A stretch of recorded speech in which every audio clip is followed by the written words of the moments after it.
भारत कहते किसको हैं साहब? हम सब भारतीय हैं ना। वृंदावन के बहुत सुंदर पखावज का वादन करने वाले और वाकई कहने में संत श्री तोताराम जी महाराज, ऐसा कौन है जो पखावज को जानता हो और उनको नहीं जानता? पद्मश्री उपाधि से सुशोभित है। उनसे किसी विदेशी ने पूछा कि बताइए ना, भारत किसे कहते हैं? ध्यान से सुनिए, ये हमारी परिभाषा है। बहुत विद्वान, दर्शन करे हैं मैंने तो, बहुत अद्भुत संत। उन्होंने जो ताल के बोलों में बताया है, आप कहते हैं जयति जय भरत भारत भारती माता, जयति जय भरत भारत भारती माता। राजा भरत के कारण हमारे यहां का नाम भारत पड़ा। भारत भा शब्द कीर्ति वचनो, जिसकी कीर्ति कभी नहीं मिटती वो भारत।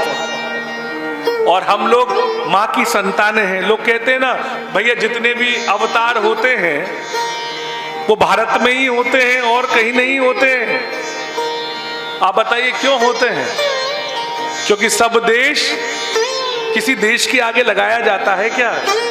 केवल एक भारत देश है जिसके आगे शब्द लगाया जाता है, बोलो भारत माता की। तो गर्भ तो माता के गर्भ माँ ही प्रकट करे, संतान तो मां के ही होगी ना। इस कारण जयति जय भरत भारत भारती माता, पहला शब्द है भा। जयति जय भरत भारत भारती माता, भाव दे भाव दे भाव दे। जहां पर भाव है, जहां स्नेह है पिता का पुत्र से, पति का पत्नी से, जहां हर रिश्ते की कड़ी प्रेम के धागे से बंधी होती है, वहां भाव जागृत होता है। और देशों में सब कुछ है पर कहीं भाव नहीं है। अगर भारतीय हो तो तुम्हारे अंदर भाव होना चाहिए। जयति जय भरत भारत भारती माता, भाव दे भाव दे भाव दे। दूसरा शब्द है रा। दूसरे शब्द के लिए कहते हैं जयति जय भरत भारत भारती माता, रस दे रस दे रस दे।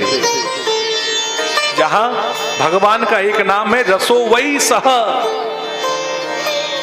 जहां पर भक्ति का, जहां पर भगवान रस बनकर अपने भक्तों के लिए प्रकट हो जाते हैं और रस बनकर रास करते हैं, वो भारत है। बोले आखिरी शब्द है त, उसके लिए कहते हैं जयति जय भरत भारत भारती माता, तार दे तार दे तार दे। जो भाव दे, जो रस दे, जो तार दे, उसे भारत कहते हैं। अगर भारतीय होके रहना है तो ये तीन गुण आप में होने चाहिए। अगर ये तीन चीज नहीं आई तो ना तो आपने भारत को जाना है ना संसार। भारत को जानने के लिए वही व्यक्ति भारत को जान सकता है जो इसके अंदर भक्ति का भाव हो, जिसके अंदर भगवान की प्राप्ति के लिए जीवस्व तत्व जिज्ञासा जैसी भावना हो, और जो धरती पे जन्म लेकर तरना गारंटी हो जाए, ऐसी भारत माता की महिमा। इसलिए भैया हमारे यहां इसीलिए कहते हैं वंदे मातरम, वंदे मातरम। इसलिए वंदना है।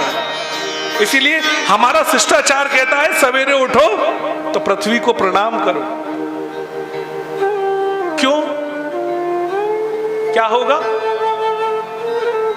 मैं ज्यादा तो नहीं, अपने अनुभव की बात बता रहा हूं। ब्रज के संतों से सुना हुआ बात है और कई लोगों ने पुष्ट किया है। जिस व्यक्ति को घर की समस्या हो, अपना घर नहीं होता हो या किराए का घर हो या कैसी भी घर की समस्या हो, विश्वास मानिए, प्रातः काल उठिए और उठकर सबसे पहले अपने कर दर्शन के बाद पृथ्वी पर चरण रखने से पहले पृथ्वी मां को प्रणाम कर लीजिए हृदय से, सात्विक भाव से। तो संतों ने तो यहां तक कहा है उसकी 3 पुस्तों तक पृथ्वी मां उसको रहने की जगह देगी, भोजन देगी और भारत में औषधियों का निर्माण करके देगी। ये 3 चीज धरती मां देती है, औषधियां और कहीं नहीं होती। मैं निवेदन कर रहा था जिसको भी घर की समस्या हो वो पृथ्वी मां को प्रणाम करे। उसकी घर की समस्या, उसके बच्चों की रहने की समस्या, कभी जीवन में घर की समस्या नहीं आएगी।